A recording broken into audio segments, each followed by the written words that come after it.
couple of areas to set some basis for the state of the situation we all face. And I think that first and foremost, there needs to be a fundamental recognition that capitalism has failed. It cannot deliver in the interests of working class people. It cannot deliver in the interests of our communities. It cannot deliver in the interests of humanity. And the basis we move from there is that we need to find ways to ultimately move away from capitalism and move towards socialist form of society. And that is a long process, quite clearly. But nothing can be more inspiring than the absolute facts that we're confronted with on a daily basis, in that revolutions are possible. People united in struggle can change society. They have, and they are doing it today as we speak.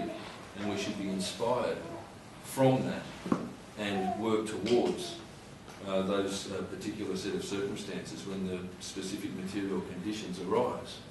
And it's up to us to be prepared to be able to deal with those circumstances when that occurs.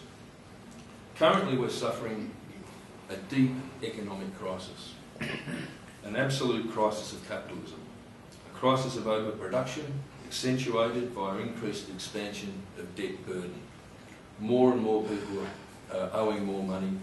The crisis of overproduction is staved off by the loosening of the purse strings by the banks and so on and so forth to enable consumers to continue to buy. And we get to a bubble that bursts and it's unsustainable. And we're seeing it all over the world. The US crisis continues. We've been largely spared on the basis of digging up this country and sending it overseas with no benefit really for Australian people. And if anyone thinks the mining tax is the solution to or a realistic and genuine and just way of dealing with the fact that multinational corporations are plundering and raping this country, pillaging this country, and the paltry amount that we receive back as a society is completely and totally unacceptable. But that has, in some respects, staved off some of the more acute elements of the crisis that's being faced generally. Greece, massive struggle. It'd be interesting if we have time in discussion. George Gotsis has just come back from Greece, and it'd be interesting to hear from George about some of the realistic on-the-ground assessments of that particular area. Italy's debt problem is something like 10 times worse than Greece's. And really, when you consider the Ireland, you consider Spain, and a whole range of other European countries that have suffered extreme and chronic debt failure and failure of the capitalist system, there seems like it becomes just about impossible with the amount of money left to even consider bailing out countries like Italy and Spain. So it would seem that the crisis is going to continue to develop, and the response is going to continue to be more heightened attacks on the working class generally internationally, increased exploitation of labour, as the ruling class see this as a means to resolve their crisis. They make us pay. And I think as a fundamental principle, we need to have the call and the slogan, it's not our crisis, and we shouldn't pay. And that should resonate not only through the trade union movement, but through the whole broader social movements and through the working class. And it's a position we need to hold high. There is mass struggle all over the world. We're seeing it all through the Middle East. We're seeing it all through South America. We're seeing it in Europe. We're not seeing it here yet, but it will develop because the nature of this crisis almost is inevitable in terms of the pressure that's going to come onto working class people. Neoliberal responses are not directed toward the development of stabilisation of the economy, but they're about the continued drive for super profits for transnational corporations. And that's why we see in this corporate globalised world the continuing neoliberal attacks around privatisation, massive pressure on workers over their wages and conditions and their quality of life and their standard of living. We see masses of amount plundered into the war machine to go and carry out the dictates of imperialism and the struggle for world resources and the continued profit of the biggest corporations. We see the destruction of social welfare. We see the destruction of manufacturing.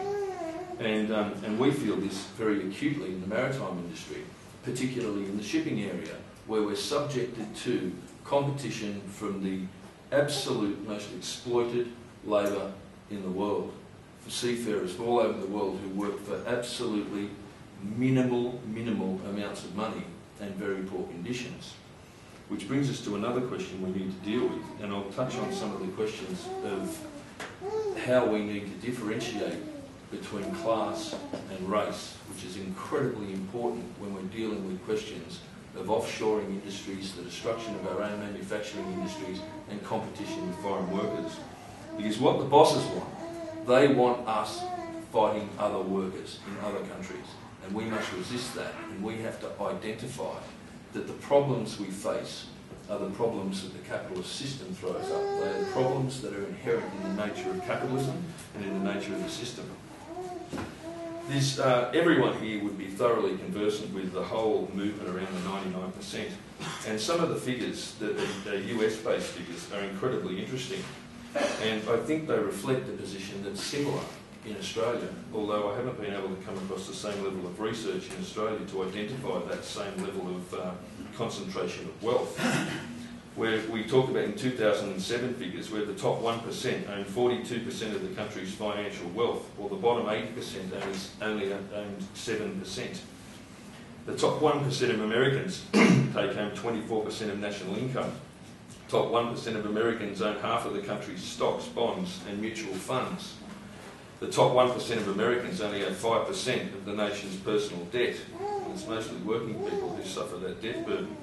The top 1% are taking in more of a nation's income than at any other time since the 1920s. This is a consistent picture and drove much of the anger, drove much of the activity and some of the wonderful developments that we've seen arise out of the whole Occupy movement and the wonderful principles enshrined in that movement, which I'll touch on in a little bit of time. Obviously what we're facing now in this country is an outright, blatant and brutal ruling class offensive, organised and totally orchestrated. And we need to be thoroughly aware of that